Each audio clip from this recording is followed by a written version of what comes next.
할렐루야.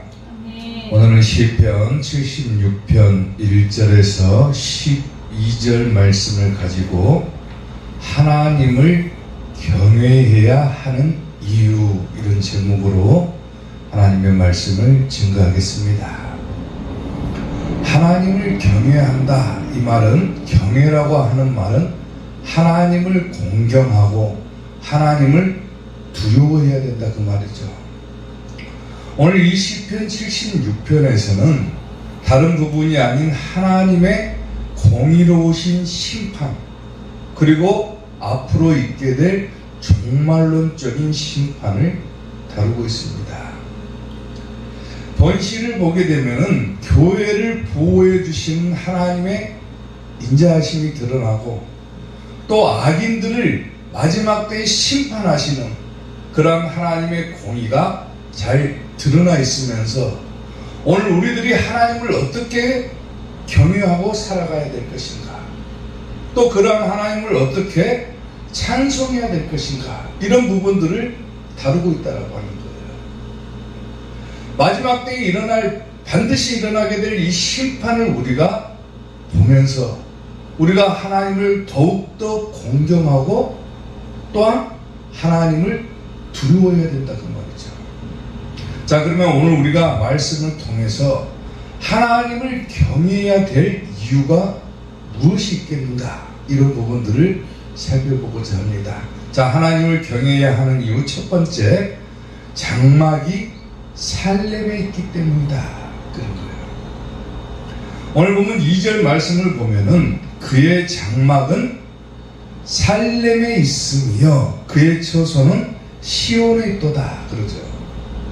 여기서 장막이라고 하는 말은 뭐냐면, 원래 이 장막이라고 하는 것은 텐트 같은 거, 텐트 우리가 사용하는 이 텐트 같은 것으로서 이동할 수 있는 성소를 의미를 합니다. 보통 성경에서는 하나님께서 임재하시는 장소로 상징이 되기도 하죠. 근데 원문상으로 보게 되면은 장막이라고 하는 표현보다는 초막이라고 하는 표현을 더 자주 씁니다. 초막 역시도 마찬가지로 하나님께서 보호하시는 장소를 상징할 때 이 초막이라고 하는 단어를 사용을 합니다. 그러니까 그의 장막이 살렘에 있다 그랬죠. 하나님께서 임재하시고 하나님께서 보호하시는 곳이 어디에 있느냐? 살렘에 있다고 그래요. 살렘. 그리고 그의 처소는 시온에 있도다. 살렘이라고 하는 것은 처음 어디서 등장하냐면 창세기를 보게 되면은 아브라함이 11조를 드리는 내용이 나오죠. 당시 이 살렘의 왕이었던 사람이 누구냐면 바로 멜기세덱이라고 하는 사람인데, 이 사람이 바로 예수님을 상징하는 인물인 것이죠. 그의 장막은 살렘에 있다. 이 살렘 역시도 하나님의 임재를 강조하기 위해서 기록된 것이고, 또 그의 처소는 시온에 있도다. 전부 다 어디를 상징합니까? 살렘이나 시온은 바로 교회를 상징하는 것이죠. 그러니까 쉽게 말하면은 그의 장막은 살렘에 있다. 하나님께서 머무르시고 하나님께서 보호하시는 장소는 어디가 되느냐? 바로 이 교회가 된다고 하는 거예요. 아멘? 그러니까 교회에 출석하는 성도들은 하나님을 어떤 마음으로 섬겨야 될 것인가? 하나님을 공경하고 두려워해야 된다고 거예요. 아멘? 역대하 6장 6절을 보게 되면은 예루살렘을 택하여 내 이름을 거기 두었다 그러죠. 예루살렘을 택하여 내 이름을 거기 뒀다. 예루살렘이 상징하는 것 역시 교회를 말하는 것이죠. 또 다윗을 택하여 내 백성 이스라엘을 다스리게 하였노라. 여기서 다윗은 누구를 상징합니까? 예수님을 상징하는 거예요. 하나님께서는 자기의 이름을 교회에 두시고 예수님으로 하여금 내 백성 이스라엘, 즉 성도들을 다스리게 하였다라고 말씀하십니다. 아멘? 모든 성경은 예수님을 뭐라고 그랬죠? 다윗의 이야기도 아니고 아브라함의 얘기도 아니고 예수님 이야기다. 아멘? 또한 시편 132편 13절에서 14절을 보게 되면은 여호와께서 시온을 택하시고 자기 거처를 삼고자 했다 그러죠.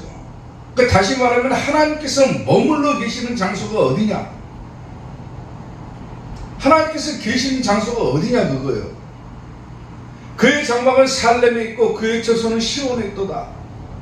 하나님께서 머무르고 계시는 곳은 바로 다른 곳이 아닌 교회다 그 말이에요. 교회. 그러니까 마지막 때 하나님께서 심판하실 때 다른 곳은 몰라도 이 교회만큼은 철저하게 하나님께서 보호해 주신다라고 하는 겁니다. 아멘. 모든 악을 제압하는 것은 교회인 거예요. 교회. 왜? 하나님께서 계시는 장소이기 때문이에요. 아인슈타인 박사를 아시죠? 유명한 사람이잖아요. 이 아인슈타인이 한때는 교회를 비하하는 발언을 했던 사람입니다. 어떻게 비하를 하냐면 교회라고 하는 것은 마음이 연약한 사람들이 종교를 의지하기 위해서 출석하는 것이 교회다. 그렇게 비하를 했어요. 교회 다니는 사람들을 얕잡아 본 거예요. 근데 당시에 독일에서 나치 혁명이 일어났을 때 그런 사회 지도자들을 보면서 그런 말을 하기도 했습니다. 독재자가 일어나가지고 나라를 다스리기 시작했을 때 아인슈타인이 무슨 말을 남겼냐면은 나는 대학의 지성인들을 기대를 했다. 그러나 대학 교수들은 즉시 나치즘에 무릎을 꿇고 복종하고 아첨했다. 또한 나는 언론을 기대하기도 했다. 신문 기자나 방송인들을 기대하기도 했지만은 그들 역시도 마찬가지로 독재자의 무력 앞에 무릎을 꿇고 아첨하기 바빴다 그래요.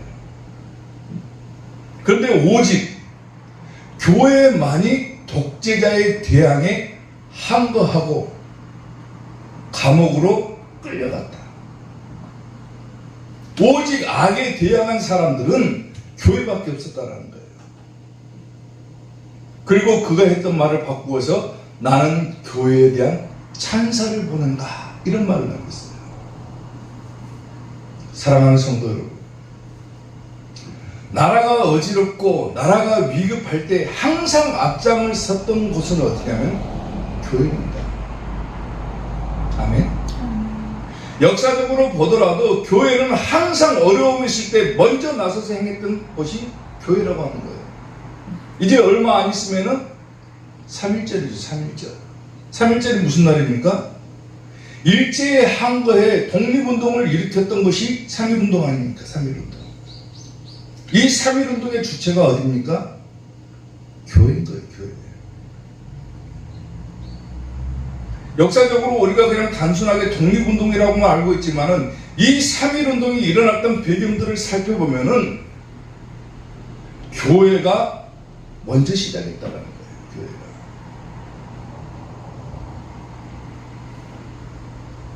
역사적으로 교회는 항상 악에 대항해서 싸웠던 것이 교회입니다.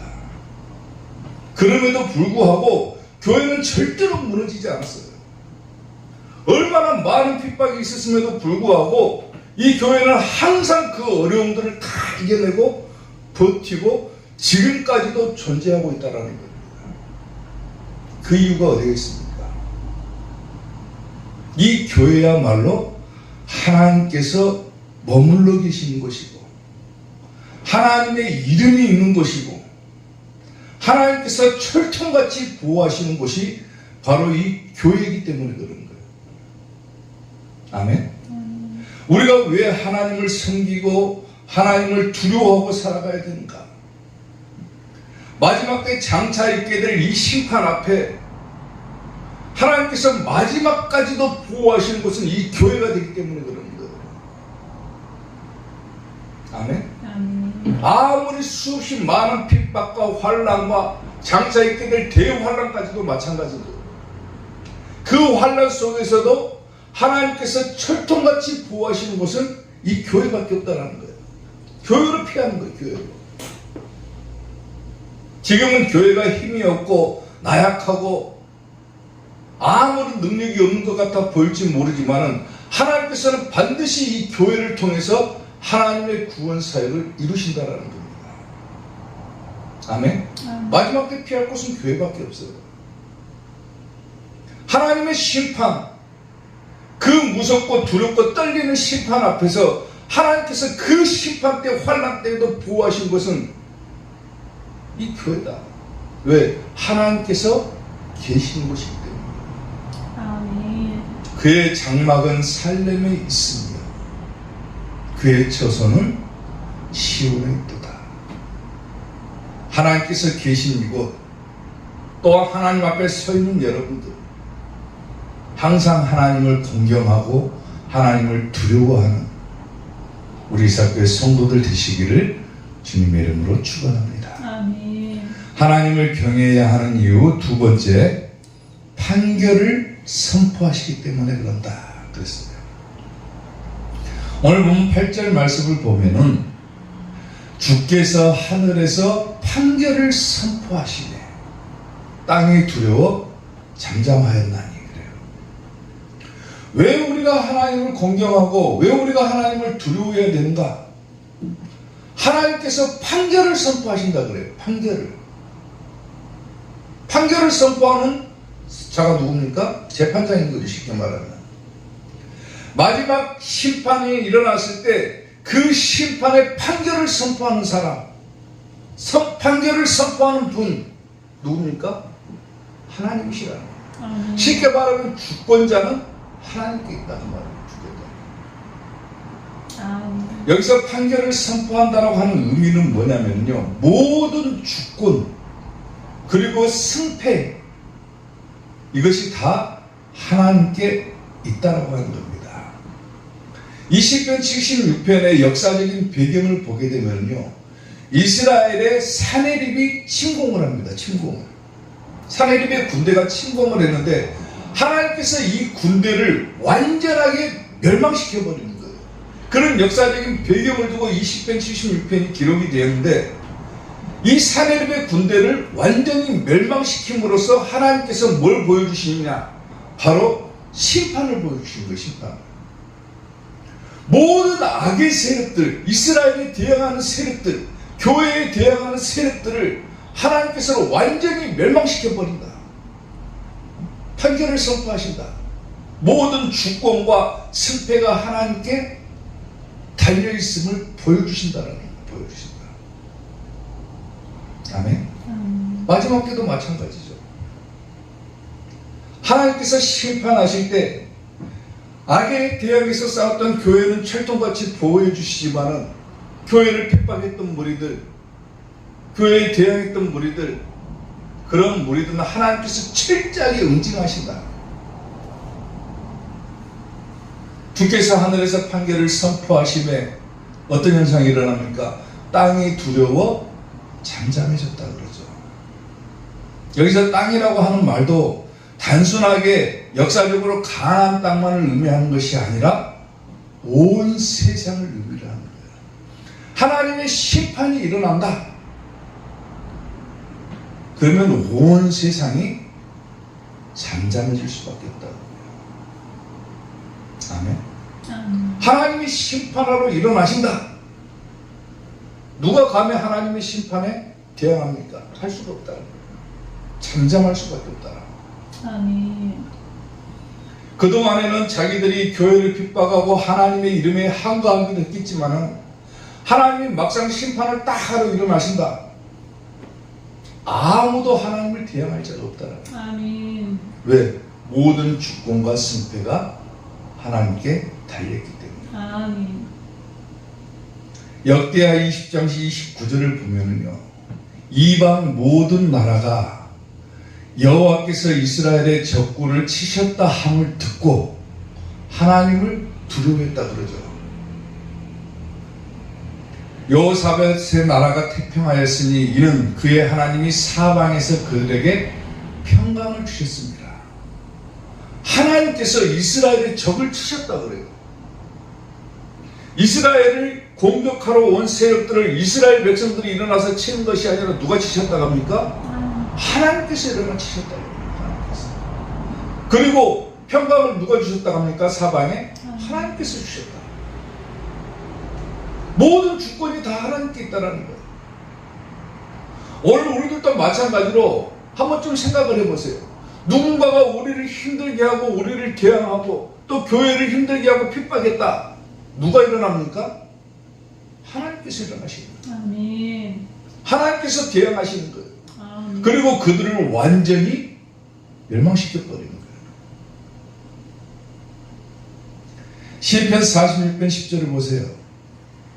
이르시기를 너희는 가만히 있으라고 그러죠. 가만히 있어라. 너희는 가만히 있어. 내가 하나님 됨을 알지어다.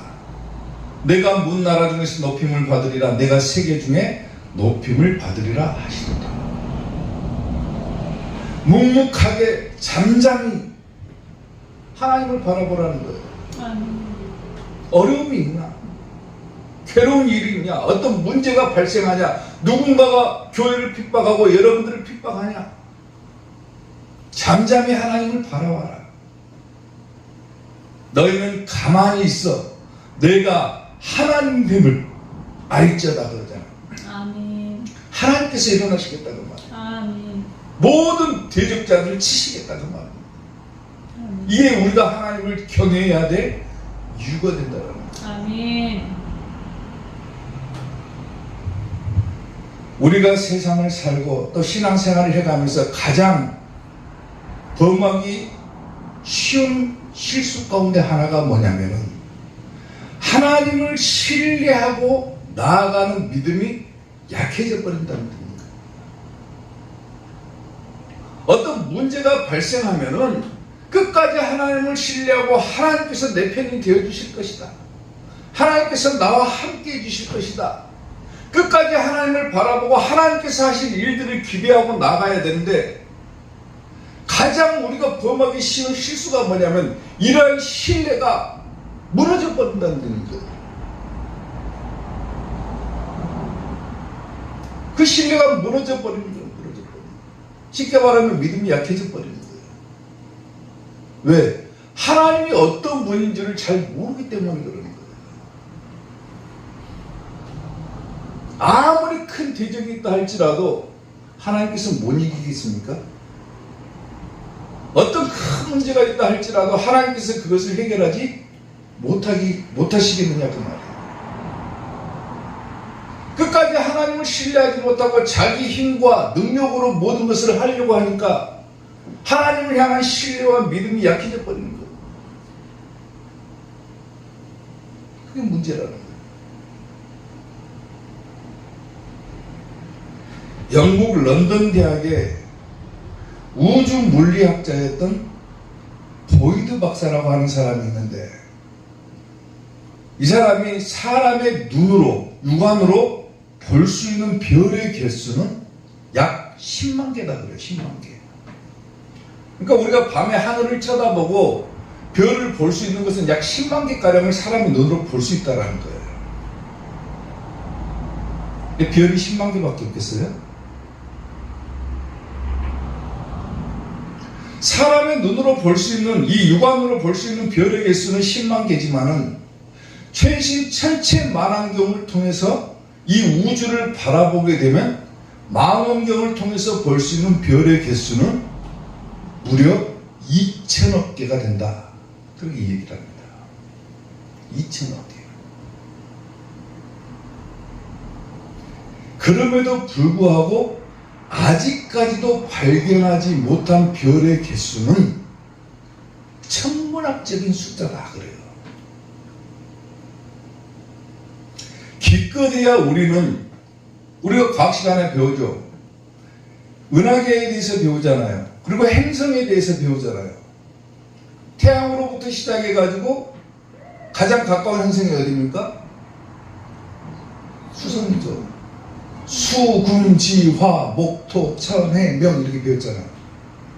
수성, 금성, 지구, 화성 이렇게 쭉 나가는데 이 수금주와 목도 천해명 해가지고 이 이것을 갖다가 뭐라고 하면 하나의 은하계라고 불러요. 은하계. 그리고 지금도 많은 우주 물리학자들이 이 별을 연구하기 위해서 계속해서 탐사선을 띄워보려고 그 탐사선 지금도 가고 있는 거예요. 가고 있는 거. 이러한 은하계의 개수가 한 개밖에 없겠느냐 그거예요.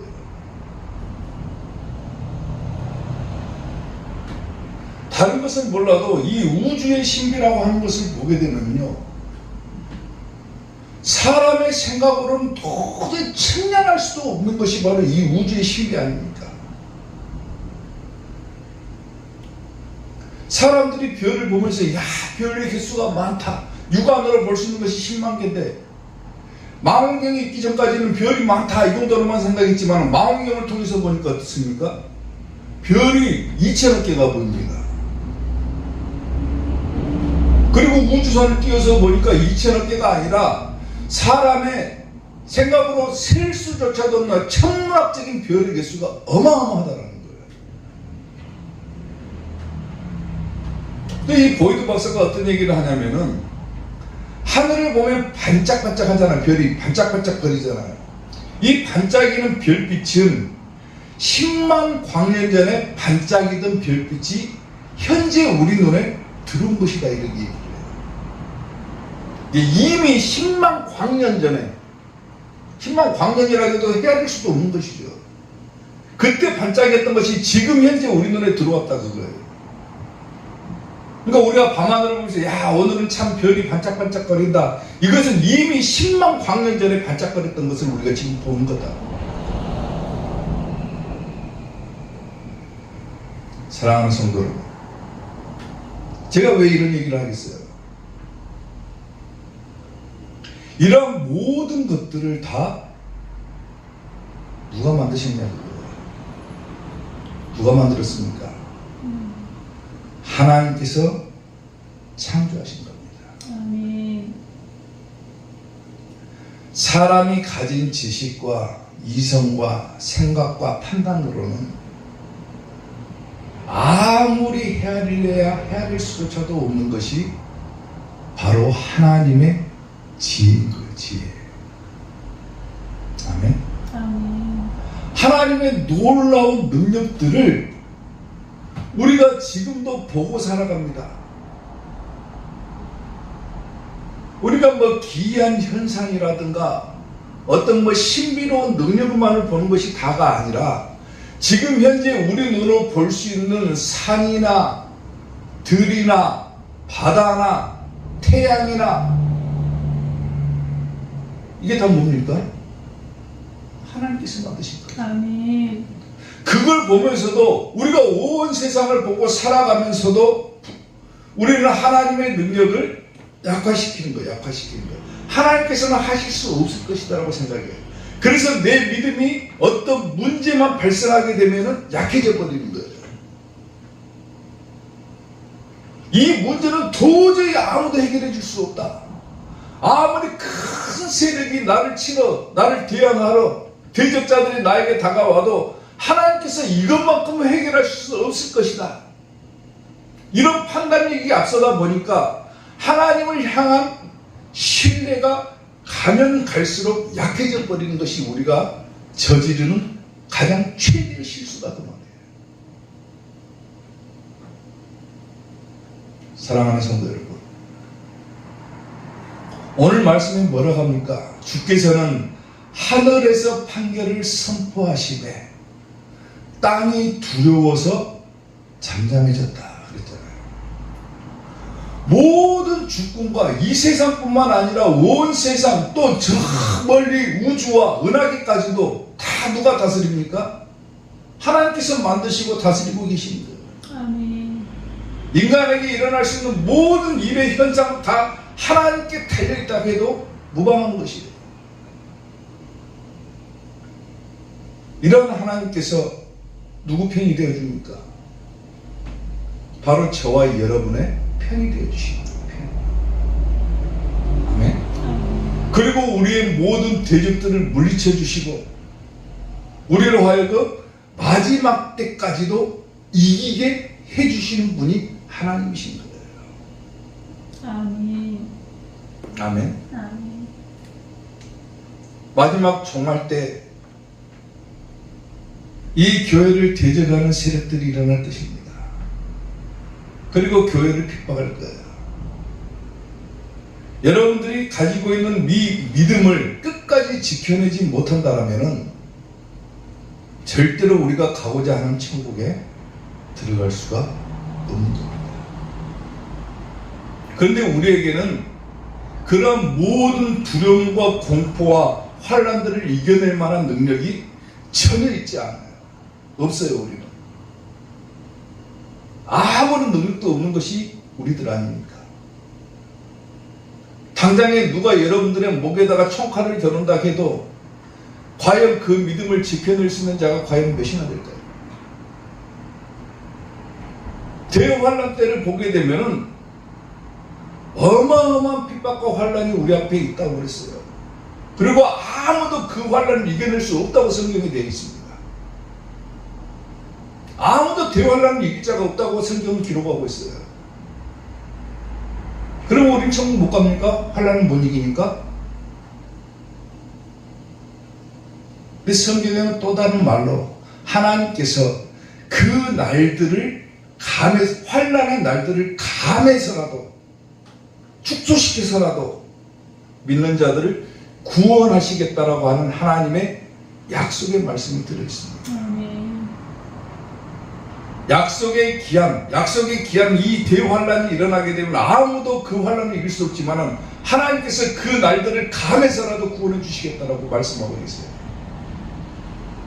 사람의 능력으로는 도저히 이겨낼 수 없지만은 하나님께서 내 편이 되어주시고 하나님께서 이 땅의 주권자가 되어주시고 승패자가 되어주시기 때문에 하나님께서 내 편이 되어주신다면 우리는 능히 하나님을 의지해서 이겨나갈 수가 있다는 거예요.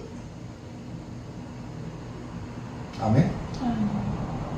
이런 하나님을 우리가 뭐 해야 되는 거예요? 공경하고 두려워해야 되는 거예요. 우리가 하나님을 두려워해야 하는 이유는 바로 이런 데 있는 겁니다. 사랑하는 성도 여러분, 하나님께서는 여러분들의 편이 되어 주십니다. 아멘. 아멘. 그리고 여러분들은 하나님의 편이 되어야 되는 거예요. 아멘. 하나님의 편이 될 때 반드시 하나님께서는 주권자가 되어 주셔서 모든 대적들을 물리쳐 주시고 여러분들을 구원으로 인도해 주실 것을 확신하시기 바랍니다. 아멘. 끝까지 하나님을 공경하고 두려워하는 마음을 가지고 끝까지 믿음을 잃어버리지 말고 승리하는 우리 사교의 성도들 되시기를 주님의 이름으로 축원합니다. 아멘. 하나님을 경외해야 하는 이유 마지막 세 번째, 온유한 자를 구원하시기 때문이다. 그럽니다. 오늘 보면 9절 말씀을 보면은 곧 하나님이 땅의 모든 온유한 자를 구원하시려고 심판하러 일어나신 때로다. 그래요. 왜 우리가 하나님을 경외해야 하는가? 나의 하나님을 왜 우리가 공경하고 두려워해야 되는가? 하나님께서는 온유한 자를 구원하시기 때문인 거예요. 아멘. 여기서 온유한 자라고 하는 단어의 의미는 뭐냐면 거룩하다, 겸손하다, 온순하다 이런 의미를 가지고 있어요. 다시 말하면 겸손함과 인내로 끝까지 하나님을 의지하는 자가 바로 온유한 자다 그 말이에요. 자기의 믿음을 잃어버리지 않고 끝까지 하나님을 신뢰하고 아무리 어떤 큰 고난과 역경과 환란이 있다 할지라도 끝까지 하나님을 믿는 마음으로 하나님을 의지하는 자, 그런 자가 바로 이 온유한 자다. 그리고 하나님께서는 마지막 때 이 온유한 자를 뭐한다? 구원하신다. 구원하신다. 그래서 구원하신다라고 하는 단어의 뜻도 마찬가지예요. 해방시키다, 승리를 주다 그 말이에요. 승리를 주다, 이기게 해주신다 그 말이죠. 여기를 보면은 그 목적이 드러나는 거예요. 하나님께서 왜 심판하러 이 땅에 오시는가? 왜 심판하시는가? 심판의 목적이 분명하게 드러나는데 심판의 목적은 어디에 있습니까? 온유한 자를 구원하시기 위해서 심판하시는 거예요. 악인들이 볼 때는 무섭고 두렵고 떨리는 것이겠죠. 하나님의 심판은. 근데 온유한 자는 하나님의 심판이 일어날 때 뭐 하는 겁니까? 구원받는 거예요. 구원받는 거예요. 아멘. 아멘. 시편 149편 4절을 보면은 여호와께서는 자기 백성을 기뻐하시며 겸손한 자를 구원으로 아름답게 해주신다. 그러죠. 겸손한 자, 어떤 자입니까? 온유한 자를 말하는 거예요. 아까 온유한 자의 단어의 뜻을 말했죠. 겸손하다, 거룩하다, 온순하다. 마찬가지인 거예요. 겸손한 자를 구원으로 아름답게 하신다. 끝까지 하나님을 신뢰하고 참고 인내하는 자들을 하나님께서는 구원으로 아름답게 해주신다. 마지막 때 하나님께서 심판하실 때 끝까지 하나님을 신뢰했던 자들은 뭐한다? 구원받는다고 해요. 왜 우리가 하나님을 경외해야 하는가? 하나님께서 나의 구원자가 되어주시기 때문에 그렇습니다. 아멘. 여러분들은 왜 하나님을 공경하고 두려워하고 섬깁니까? 왜 신앙생활 합니까? 그 일 목적은 어디가 있습니까? 구원받기 위한 거예요. 아멘. 마태복음 5장 5절을 보게 되면 온유한 자는 복이 있나니, 그렇죠. 복이 있다. 온유한 자, 끝까지 하나님을 겸손하고 인내로서 섬기는 자, 이런 사람들은 복이 있나니 그들이 땅을 기업으로 받을 것이다. 아멘. 예수님께서 주신 복을 말합니다. 예전에 제가 봤던 드라마 가운데요, 물론 허구적인 이야기죠. 드라마는 아스달 연대기라고 하는 드라마를 본 적이 있습니다. 아스달 연대기. 거기를 보니까요, 칸모르라고 하는 전설적인 말이 등장합니다. 말. 아무도 그 말을 타지를 못해요. 왜? 길들이지를 못하니까. 이 말이 눈빛 한 번만 탁 번뜩이면은 다른 말들이 무서워서 그 말을 쫓아가지를 못하는 거예요. 쫓아가지. 힘이 약해져 버리는 거예요. 이 칸모르라고 하는 전설적인 말이 있는데 이 말을 탈 수 있는 사람은 누구만 탈 수 있냐면 그 아스달 연대기에 나오는 인물 가운데 아람은 헤슬라라고 하는 사람이 있는데 이 아람은 헤슬라만 탈 수 있는 거예요. 그 말을. 왜 그렇습니까? 이 칸모르를 잘 조련했기 때문에 그런 거예요. 잘 길들였기 때문에 그 말을 탈 수, 오직 자기를 길들일 수 있는 사람만 그 말은 태우는 것이 쉽게 말하면. 아무리 들판에서 뭐 우리가 알고 있는 뭐 적토마라든가 뭐 한열보마라든가 여러 가지 말의 종류가 있잖아요. 들판을 뛰어다니는 그 말들을 보고 그 말들이 아무리 뛰어난 말이 있다고 할지라도 그 말을 잘 조련하지 못한다라면 그 말은 쓸모가 없는 말이 됩니다. 반면에 만약에 그 말들을 잘 길들여서 잘 조련한다라면 그 말을 타는 사람의 말을 들을 수밖에 없는 거예요.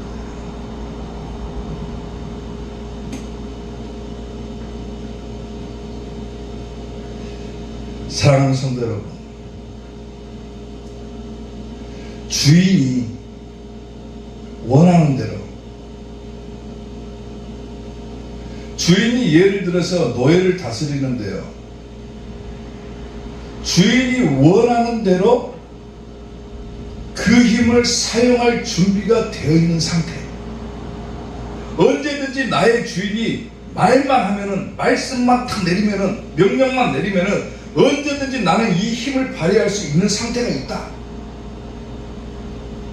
그 상태를 갖다가 히라버로 프라우스라고 합니다. 프라우스. 언제든지 주인이 원하는 대로 그 힘을 사용할 준비가 되어 있는 상태, 그것을 히라보로 프라우스라고 하는데, 성경에서는 뭐라고 표현하냐면 온유라고 표현해요. 온유. 그러니까 온유한 자는 어떤 사람입니까? 쉽게 말하면 언제든지 하나님께서 말씀하실 때 내가 가진 모든 힘과 능력을 사용할 수 있는 상태인 사람, 언제든지 하나님께서 말씀하시면은 언제든지 그 말씀에 즉각적으로 순종할 수 있는 사람, 그런 사람들을 갖다가 온유한 자라고 표현하는 거예요. 근데 보세요. 곧 하나님이 온유한 자를 구원하시려고, 땅의 모든 온유한 자를 구원하시려고 심판하러 일어나실 때다. 하나님께서 왜 심판하러 일어나시느냐? 땅의 모든 온유한 자를 구원하시기 위해서 일어나신다, 그거죠. 다시 말하면 언제든지 하나님의 말씀에 즉각적으로 순종할 수 있는 사람들을 구원하시기 위한 것이다, 그 말이에요. 아멘. 아멘. 바로 우리는 어떤 사람이 되어야 됩니까? 온유한 자가 돼요. 아멘. 겸손하고 끝까지 하나님을 신뢰하고 어떤 환난과 역경과 어려움이 있더라도 끝까지 참고 견디고 하나님을 바라보는 자가 돼요. 아멘. 세상의 어떤 권력자들보다도 더 뛰어나신 하나님께서 주권자가 되어주시고 능력자가 되어주시고 나의 구원자가 되어주시는데, 그 하나님을 외면하고 어떤 힘의 세력 앞에 굴복해 버린다라면은 절대로 우리는 구원의 길로 나아갈 수가 없는 거죠. 아멘. 아멘. 서두에도 얘기했지만 모든 악에 대항해서 싸웠던 곳에는 반드시 뭐가 있었습니까? 교회가 있었습니다. 그럼에도 불구하고 교회는 무너지지 않았습니다. 끝까지 존재했고 지금도 현재도 존재하고 있는 곳이 교회죠. 아멘. 어떤 핍박 앞에서도 역사적으로 교회는 무너지지 않았어요. 왜? 하나님께서 계신 것이기 때문에, 하나님께서 교회를 사용하시기 때문에, 이 교회를 통하지 않고서는 절대로 구원이 있을 수가 없기 때문에 그런 거예요. 아멘. 하나님께서는 반드시 온유한 자를 구원해 주신다. 끝까지 참고 인내하는 자를 구원하신다. 언제든지 하나님을 위해서 하나님께서 말씀하실 때 그 힘을 사용할 능력이 되어 있는 자를 하나님께서는 구원해 주신다. 즉각적으로 순종할 수 있는 자를 하나님께서는 구원해 주신다. 이 말씀을 기억하시기 바랍니다. 온유한 자 복이 있나니 땅을 기업으로 받겠네. 의에 줄이고 목마른 자는 저희 베풀을 것이라. 긍휼히 여기는 자는 긍휼히 여김 받겠네. 마음이 정결한 자는 하나님을 볼 것이요. 아멘. 아멘. 온유한 자가 되십시오. 아멘. 온유한 자가 되시기 바랍니다. 끝까지 거룩을 유지하고 끝까지 하나님 앞에서는 겸손하고 자기가 최고가 아닌 하나님께서 최고입니다. 아멘. 그러한 하나님을 교만하게 할 것이 아니라, 교만한 마음으로 섬길 것이 아니라 더욱더 겸손하게 공경하고 두려워하고 떨리는 마음으로 하나님을 섬겨야 되는 거예요. 아멘. 그러한 온유한 자들이 다 되셔가지고 마지막 때 하나님께서 이 땅에 심판하러 일어나실 때 한 사람도 그걸 놓치지 말고 구원받을 수 있는 우리 지사교회 성도들이 되시기를 주님의 이름으로 축원합니다. 아멘. 기도하겠습니다.